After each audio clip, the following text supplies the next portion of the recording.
ഇന്നൊരു വിശേഷ ദിവസമാണല്ലേ, അതായത് ശ്രീകൃഷ്ണ ജയന്തിയാണ്. അപ്പോൾ അതിൻ്റെ പരിപാടി കാണാൻ വേണ്ടിയിട്ട് ഞാൻ വൈകുന്നേരം ഒരു 6 മണിയൊക്കെ ആകുമ്പോഴത്തേക്ക് ഞാൻ റെഡി ആയിട്ട് ഞാൻ അരീക്കോടേക്ക് വന്നതാണ്.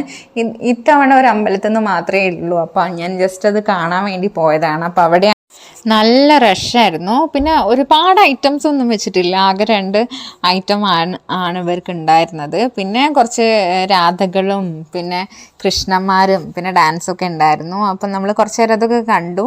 പിന്നെ അവർ ജസ്റ്റ് റിട്ടേൺ അടിച്ചു പോയി. അപ്പം ഈ ഒരു ടൈമിലാണ് നമ്മുടെ കോഴിക്കോട് ഭയങ്കരമായിട്ട് മിസ് ചെയ്തത് എനിക്ക്. അതായത് നമ്മുടെ കോഴിക്കോടാവുന്ന സമയത്ത് ഒരുപാട് ഘോഷയാത്രയിൽ തന്നെ ഇപ്പോൾ ഒരു ഏരിയയിൽ കഴിഞ്ഞ് കഴിഞ്ഞാൽ അടുത്ത ഏരിയയിൽ വരും. അത് തന്നെ നമ്മൾ ഈ ഒരു 1ഉം 2ഉം ഐറ്റംസ് ആയിരിക്കില്ല, അതന്നെ വണ്ടിയിൽ ഒരുപാട് ഐറ്റംസ് ക്രിയേറ്റ് ചെയ്തിട്ടായിരിക്കും ആ ഒരു ഘോഷയാത്ര ഉണ്ടാവുക. അത് കൂടാതെ തന്നെ ഒരുപാട് എന്താ പറയുക, കൃഷ്ണന്മാരും കുചേലന്മാരും അങ്ങനെ കുറേ ആൾക്കാരുണ്ടാവും.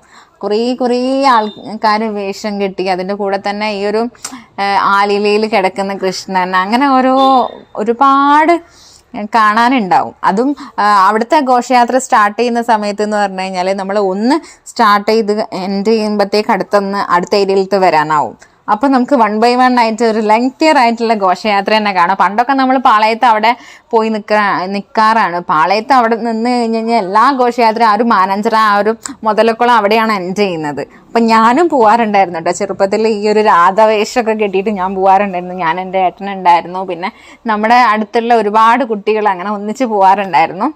അങ്ങനെ എന്താ പറയുക, നല്ല അന്നത്തെ ആ ഒരു ഇതെന്ന് പറയുന്നത് ഭയങ്കര, എനിക്ക് ഇപ്പോഴും ഓർമ്മയുണ്ട്. നമ്മൾ ആ ഒരു വേഷമൊക്കെ കെട്ടി അങ്ങനെ നടന്നു പോയി, ഇടയ്ക്ക് ഇങ്ങനെ നടന്നുകൊണ്ടിരിക്കുമ്പോൾ നമ്മൾ അന്ന് ഇത്രയല്ല, ഒരുപാട് നടക്കാനുണ്ടാവും.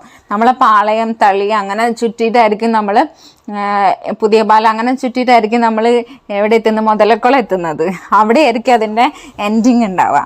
അപ്പം എനിക്ക് അതൊക്കെയാണ് ഓർമ്മ വന്നത്. എന്നിട്ട് ഇടയ്ക്ക് നാരങ്ങ വെള്ളമൊക്കെ തരും നമ്മൾ ക്ഷീണിക്കുമ്പോൾ. അപ്പം നല്ല രസമായിരുന്നു അന്നത്തേതൊന്നും ഇന്നത്തെ കുട്ടികൾക്ക് അതൊന്നും കിട്ടുന്നില്ല ആക്ച്വലി പറഞ്ഞു കഴിഞ്ഞാൽ. എൻ്റെ മോനൊന്നും ഇതിലൊന്നും പോയിട്ട് തന്നെ ഇല്ല കേട്ടോ. ഞാനിങ്ങനെ കൊണ്ടുപോകണം എന്നൊക്കെ വിചാരിക്കും. പിന്നെ ആള് വലിയ അങ്ങനെ നിൽക്കുന്ന ഒരാളല്ല, അവിടെ അടങ്ങി അങ്ങനെ നിൽക്കുന്ന ഒരാളെന്നല്ല, വേഗം മടുക്കും. ചില കാര്യങ്ങളൊക്കെ കുറച്ച് നേരം ചെയ്യുള്ളൂ, അപ്പോഴത്തേക്കും മടുക്കും. അപ്പോൾ പിന്നെ അവനോട് ഞാനിങ്ങനെ കൃഷ്ണനാവുന്നോടാന്ന് ചോദിക്കുമ്പോൾ തന്നെ ആള് ഞാനാവുന്നൊന്നുമില്ല എന്ന് പറയും. അപ്പം പിന്നെ പറഞ്ഞിട്ട് കാര്യമില്ലല്ലോ. അപ്പം നമുക്ക് അന്നെന്ന് പറഞ്ഞാൽ ഭയങ്കര ഇൻട്രസ്റ്റ് ആയിരുന്നു. അപ്പം എനിക്ക് അതൊക്കെ ഭയങ്കരമായിട്ട് മിസ് ചെയ്തു കേട്ടോ.